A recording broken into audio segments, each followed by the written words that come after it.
आपको स्वागत किए हैं, आपके साथ साथ आए हैं, घूम रहे थे, उनको जो है एक बैठने के लिए कमती में औपचारिकता के नाते उनको जो है नाम भी नहीं यहाँ बुलाया गया है।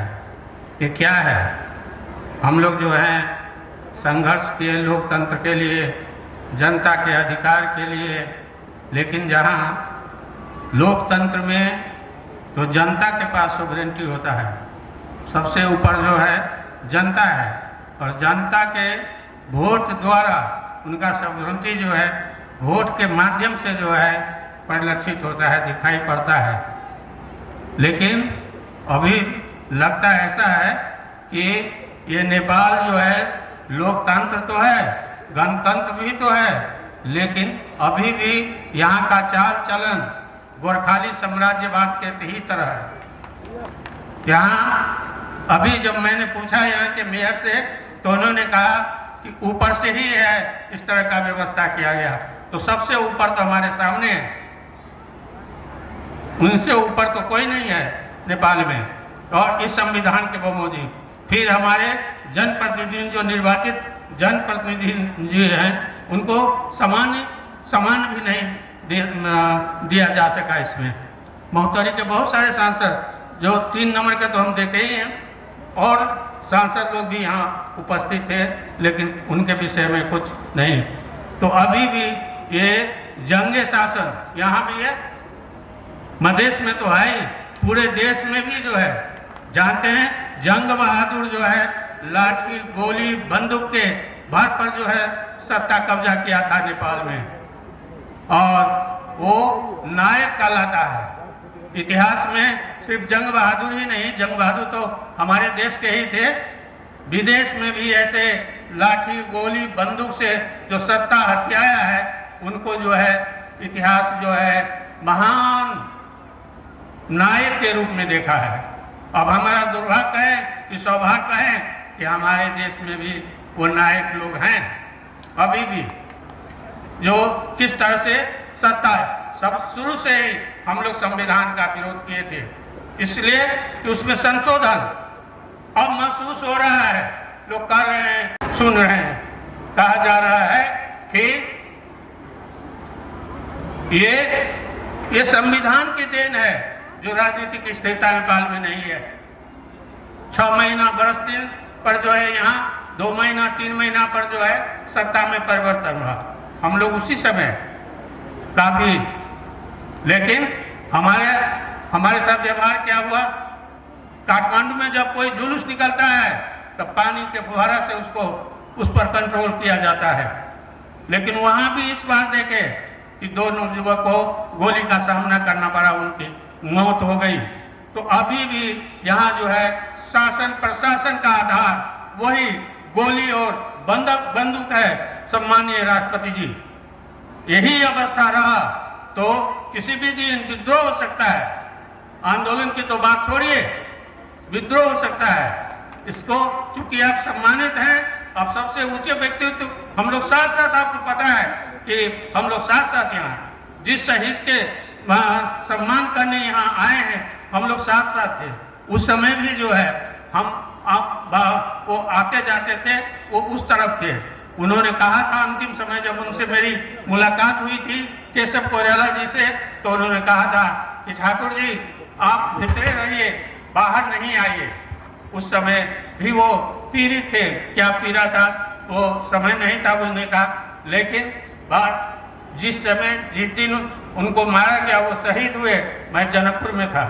जनकपुर में चूंकि उस समय आज के जैसा मीडिया तो डेवलप था नहीं, आपको उस समय जैसा आपको टीवी वगैरह तो था नहीं, लोग कम ही पहचानते थे। पुलिस जो है वहाँ घेराबंदी किया हुआ था हमको पकड़ने को, उसको किसी स्रोत से पता लग गया था कि हम जनकपुर में हैं, और हम उस दिन जो है वीरगंज जा रहे थे, हमको इस घटना का भी उस दिन पता नहीं था। तो जब जनकपुर से वीरगंज पहुंचे हैं तो वहाँ चंचलादेश, वहाँ के जो है सुरक्षा के लोग धमाधम जो है यहाँ मेरे जहाँ मैं खड़ा था वहाँ पहुंचे कि रात में आप कहाँ थे? हम कहा हम रात में जनकपुर थे। तो मटियानी में कुछ हुआ है, क्या हुआ है, तो आपको पता है? हमको तो नहीं पता है क्या हुआ है, आप ही कहिए। तो उन्हीं के मुंह से हमने सुना था। तो जो आज कोई डिफरेंट वो स्थिति नहीं है। अभी भी आप सभी को पता है कि लोजपा पार्टी के अभी भी लोग जो है जन्म कैद का इस लोकतंत्र और गणतंत्र में लोजपा पार्टी के 4 अभी भी जो है मृत्यु दंड उनको जन्म कैद का सजा जो दिया गया है। अगर मृत्यु दंड रहता हमारे कानून में, हमारे संविधान में, तो वो भी शायद उनको दे दिया जाता।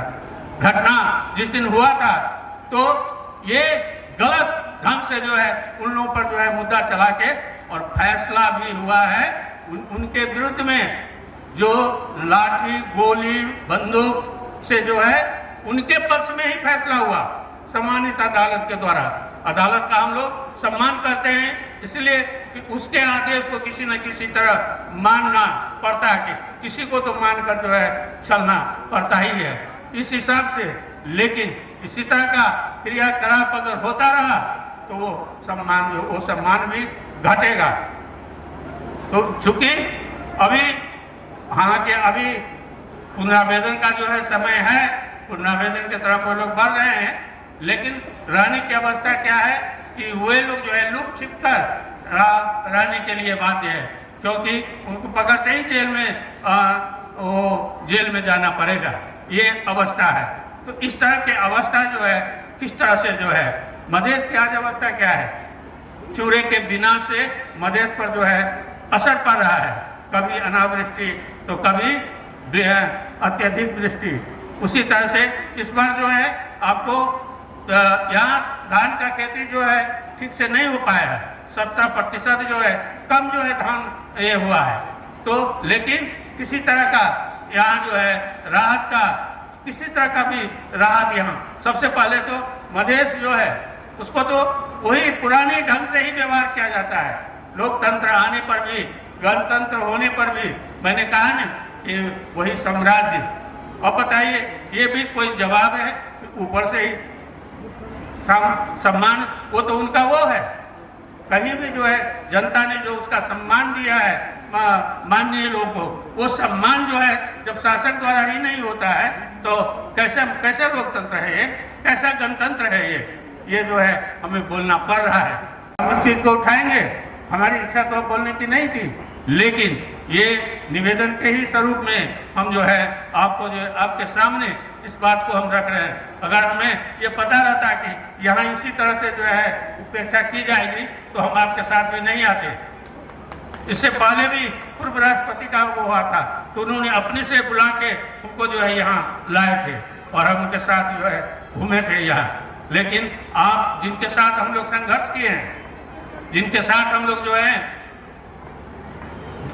जनकपुर से लेके वहां काठमांडू तक जो है जेल में बैठे हैं, जिनके यही नहीं आपके जो है पूर्व प्रधानमंत्री जब सुशील कोइराला रह रहे थे भारत में तो कोरोनेशन के समय में राजा वीरेंद्र के कोरोनेशन जब हो रहा था, राज्याभिषेक, हम लोगों को जो है उस समय वहां रख दिया गया, जेल में रख दिया गया था। सुशील कोइराला को भी जेल में, हम लोग भी जो है जेल में, फॉरेन एड के नेपाल के महाराज धीराज, हमारे मित्र महाराज धीराज के विरुद्ध में जो है वो ये लोग जो है कार्रवाई करने वाले थे, उत्पाद मचाने वाले थे, इसीलिए इन पर जो है कार्रवाई किया जाता है। तो हम लोगों के लिए तो कहीं स्थान नहीं है, कहाँ स्थान है हम लोग, न विदेश में न स्वदेश में, क्योंकि उपनिवेशिक शासन है। उपनिवेश का अपना बोली नहीं होता है, अपना भाषा नहीं होता है, सत्ताधारी का बोली भाषा ही उसका भाषा होता है। अगर जनता की भाषा, जनता को बोली थोड़ा भी समझने की आदत होती तो इस तरह की घटना नहीं होता, इस तरह की उपेक्षा नहीं होता। अभी भी जो है उपेक्षा हो रहा है, कोई फर्क नहीं पड़ा है हमारे लिए। हम रोजगार में अभी भी पीछे हैं, नौकरी में अभी भी हम पीछे हैं। यहाँ तक कि पहले पहाड़ में जाते थे यहाँ के पढ़े लिखे लोग, क्योंकि सरकारी नौकरी नहीं मिलता था, पढ़ाने के लिए शिक्षक बनकर जो है जाते, अब वो भी बंद है, वहां भी नहीं। राष्ट्रपति जी, हमने, हमारा ये कंप्लेन नहीं है, हमारा ये निवेदन है, जरूर आपके जो शासक लोग हैं, जो प्रधानमंत्री हैं, जो गृह मंत्री हैं, इन लोगों को, जो अर्थ मंत्री हैं, ये भी है इस बार और अभी भी हमारा कोई प्रोजेक्ट जो है अर्थ मंत्रालय से नहीं डाला जाएगा। जितना भी हम लिख कर देते हैं कोई फर्क। अभी भी 7 प्रोविंस में सबसे कम बजट मधेश के लिए है। कौन देखेगा? प्रधानमंत्री से बोले, अर्थ मंत्री से बोले, कोई सुनवाई नहीं। इस बार भी नहीं मिलेगा कुछ। मैं आप लोगों को अभी कहता हूं, बार बार विरोध करने पर भी, बोलने पर भी, मिलने पर भी सभी से जो जिम्मेवार व्यक्ति है उनसे जो है मिलकर मैं इन चीजों को सामूहिक रूप से रखता हूं। लेकिन कोई सुनवाई नहीं, किसी के द्वारा सुनवाई नहीं होता है। तो इसीलिए अगर यही अवस्था रहा, आप क्यों कर रहे हैं बैठे? आप ज़्यादा बोल रहे हैं तो धन्यवाद है बोलने के लिए, आप अवसर दिए। और यही कहा कि मैं अपना जो निवेदन है आप लोगों के समक्ष रखा। आप लोग सुवरेन हैं। लोकतंत्र में जनता की सर्वोच्च शक्ति होती है, इसीलिए आप जरूर इस चीज़ पर, हमारे निवेदन पर जो है गौर करेंगे। और अंत में इतना कहते हुए मैं बहुत आभारी हूँ हमारे मेयर साहब का, क्योंकि उन्होंने कम से कम हमको तो समय दिए, तो इसके लिए भी मैं आभार प्रकट करता हूँ। और राष्ट्रपति जी को इसलिए कि वो अपने साथ लाए, इसलिए भी मैं उनको जो है उनके प्रति भी आभार प्रकट करता हूँ। इतना कहते हुए मैं अपना 2 शब्द यही समाप्त करता हूँ। जय मधेश।